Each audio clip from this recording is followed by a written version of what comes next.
Conversamos con Carlos Raúl Hernández, doctor en Ciencias Políticas. Gracias por acompañarnos esta mañana. Encantado. Empezamos un lunes, bastante acontecido para el país. De combate.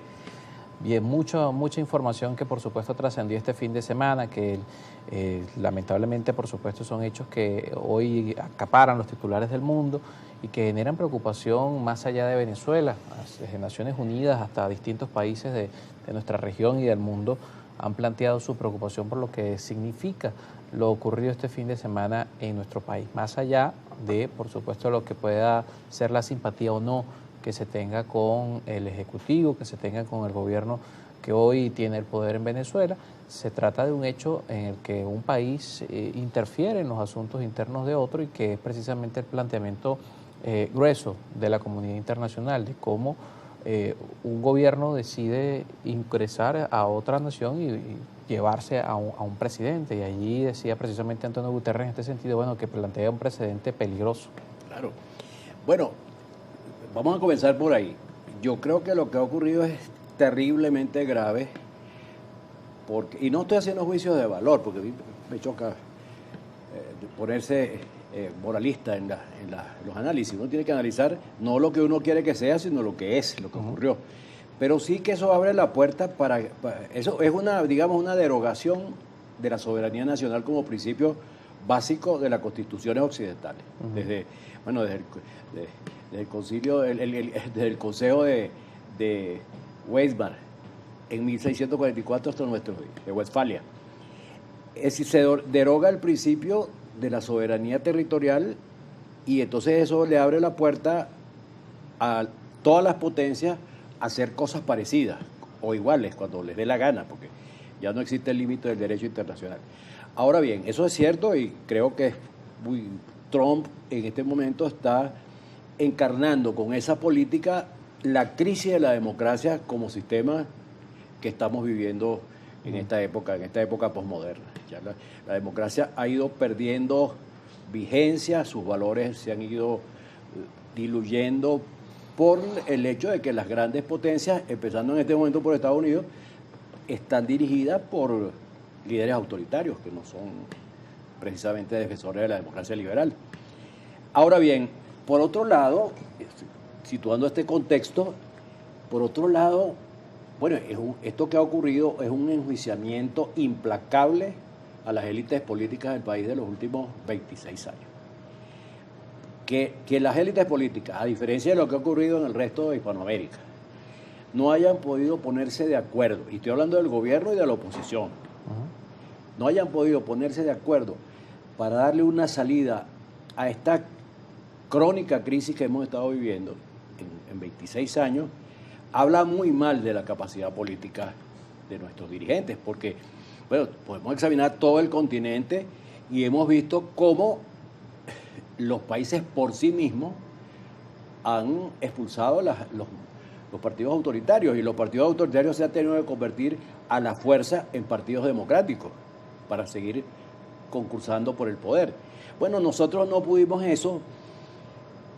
No pudimos hacerlo, no tuvimos la capacidad, ni el gobierno ni la oposición, de llegar a un entendimiento mínimo y estamos pagando las consecuencias. Es decir, y eso es como te digo, es un juicio que descalifica absolutamente el liderazgo que hemos tenido en estos años. Pero además, algo que es una de las cosas que más me ha impresionado en estos días es el desprecio con que nos miran el liderazgo de los Estados Unidos.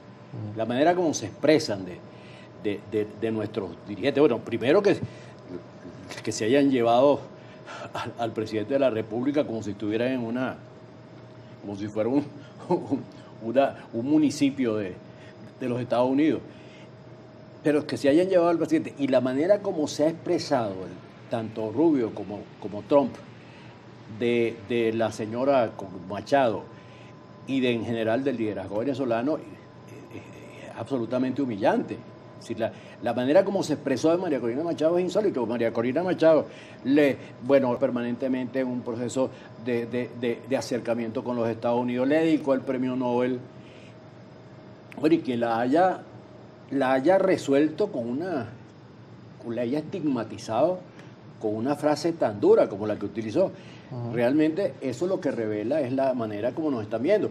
Pero además yo creo que Trump en ese momento dirá, bueno, pero si estos señores no son capaces, no han sido capaces de resolver sus problemas en toda esta época, bueno, es que bueno, y no solamente es eso, sino que uno de esos graciosos sus pseudo líderes dijo una vez, es que no podemos solos.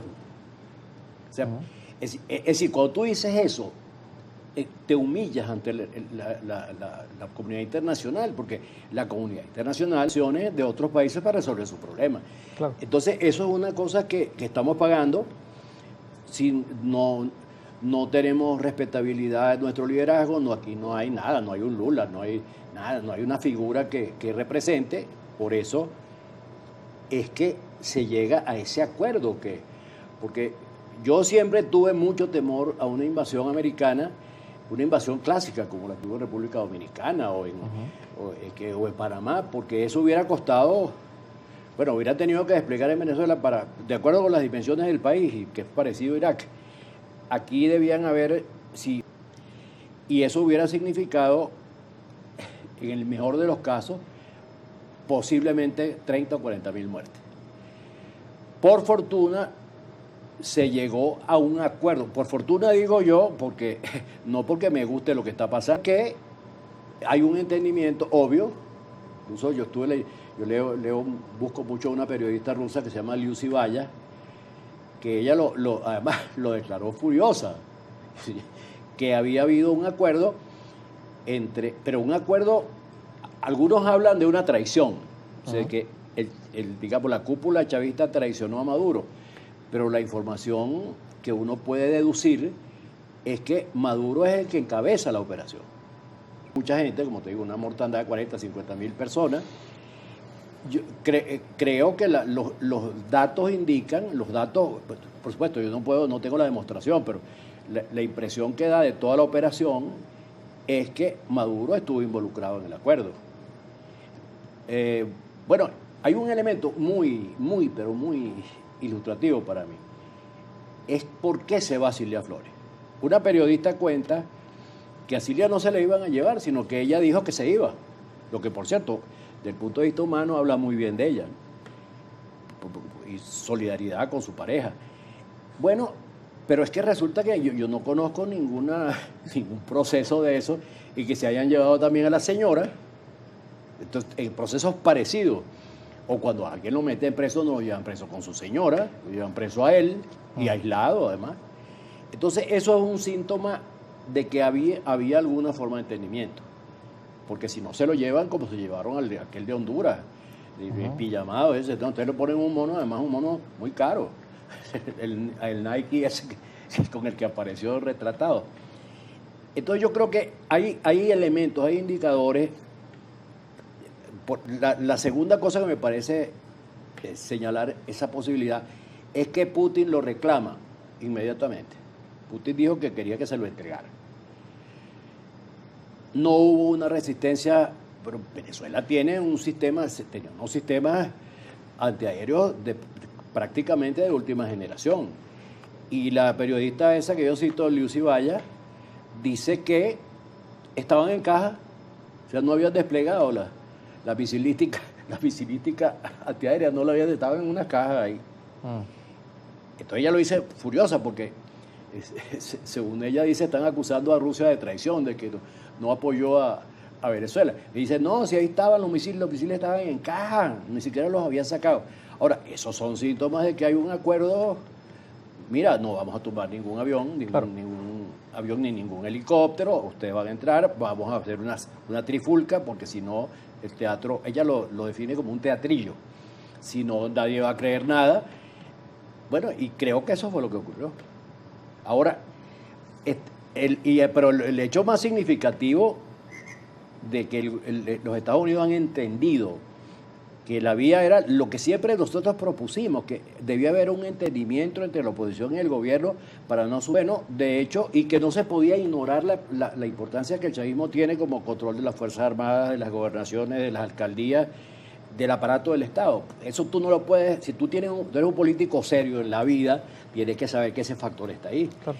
Y entonces, ¿qué pasa? Bueno, que lo primero que hace Trump, para sorpresa mía, es reconocer que esa realidad está ahí. Y que no pueden, que el hecho de que hubieran descabezado el gobierno, se llevan a Diosdado, se llevan al otro, a Jorge, a la señora vicepresidenta o ahora presidenta. Bueno, hubiera significado sumir al país en una anarquía, en un caos. Hubieran salido la gente a matarse en las calles, porque hubieran salido muchos a matar a los chavistas y los chavistas se hubieran defendido. Claro, vamos a hacer una pausa. Decía Marco Rubio en una entrevista ayer que, bueno, que era muy complejo hacer este tipo de operaciones en distintos puntos a la vez, precisamente por el elemento sorpresa que buscaban mantener. Ahora, luego de viendo las declaraciones posteriores a lo que ocurrió el sábado en Venezuela, bueno, hay que también plantearse cuáles son los objetivos reales de lo que ocurrió y cuál es el alcance de ser cierto este acuerdo entre quienes hoy igual están en Miraflores y el gobierno de los Estados Unidos, porque Donald Trump insiste que él controla el país, insiste en las declaraciones posteriores, insiste